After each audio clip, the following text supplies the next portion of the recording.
bulan puasa dah tak lama lagi ada lagi beberapa hari je ni nak nyampai ke bulan puasa. So malam ni aku nak buat kopi buat kopi yang aku tak biasa buat sebab selalu aku buat kopi aku akan buat kopi sejuk. So malam ni aku nak buat kopi panas sementara nak menunggu bulan puasa kan. So kita rasa kopi panas dulu, okay? So bila dah siap temper tadi semua, sekarang masa untuk kita nak brew kopi ni. Okay, brew ni lah yang antara benda yang bagi aku benda ni momen yang best juga untuk brew kopi ni Okay, so jom kita brew. Okay, sebabnya aku nak buat dalam cup yang macam ni. So aku hanya nak dapatkan 45 ml espresso sahaja.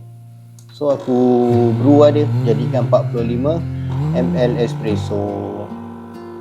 So kita brew siap-siap sebab dah nak puasa So bila dah nak puasa ni aku pun macam rasa nak buat kopi juga sebab nanti bulan puasa aku dah kurang sikit buat kopi. Okay, so bila dah siap kita brew dia, letak dalam cup macam ni.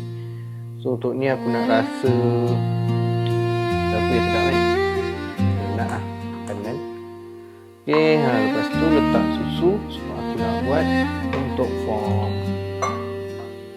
Buat susu punya foam. Letak 130 lah, lebih kurang boleh lah, tak lebih pun boleh, tak ada masalah. Brew espresso pun sudah. Dan sekarang kita nak buat susu punya foam. Okay, so susu aku dah letak dalam ni, jadi kita tinggal tunggu. Okay, dah ready, mesin pun dah ready. So kita nak buat untuk susu lah. Okay, kita mulakan.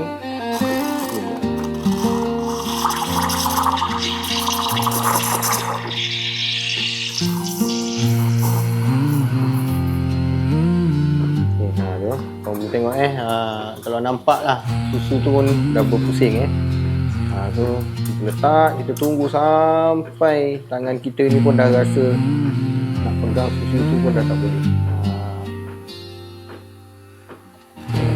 Sebab aku nak buat yang panas kan. So bila aku nak buat yang panas ni, dia kena bagi benda ni panas betul lah, baru dia sedap. Okay, sikit ni.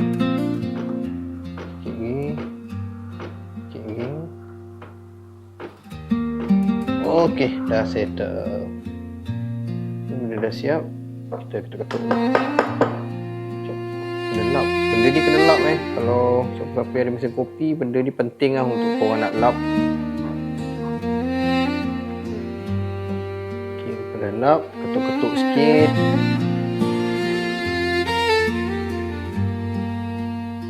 So, siap. Mari kita letakkan dekat cawan kita. Antara benda yang aku tak pandai buat adalah latte art.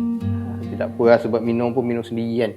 Okay, so dah siap aku punya coffee latte.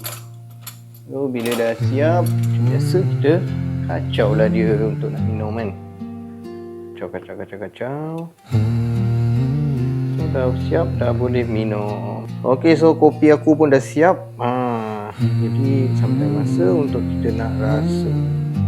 Bismillahirrahmanirrahim.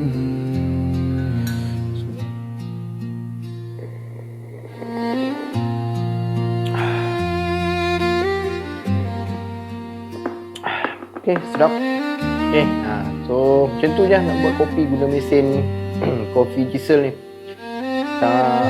Tak susah kan. Cuma beberapa minit je korang dah boleh siap satu cup yang macam ni. Ni untuk yang panas lah. Korang boleh tengok sekali form dia macam mana form dia nampak. So bagi aku, kalau nak buat kopi ni macam contoh malam-malam macam ni kan, waktu relax macam ni so sangat sesuai bila kita ada mesin kopi sendiri kat rumah, benda ni akan jadi macam agak healing juga bagi aku. Okay, so kepada korang yang nak cari mesin kopi macam aku punya ni, buat layan kan malam-malam bulan puasa pun okey sebenarnya, tak ada masalah pun kan. Daripada nak kena start kereta, start motor nak cari kat luar kopi, kadang korang malas kan. So bila dah ada mesin kopi macam ni, terasa nak minum kopi, buatlah sendiri kat rumah. Okay, so selamat berpuasa kepada yang menonton video ni. Dan kepada yang nak mencari mesin kopi ni, boleh tengok dekat bawah. Aku ada sediakan dekat mana korang boleh dapatkan. Okay, terima kasih, selamat berpuasa dan Assalamualaikum.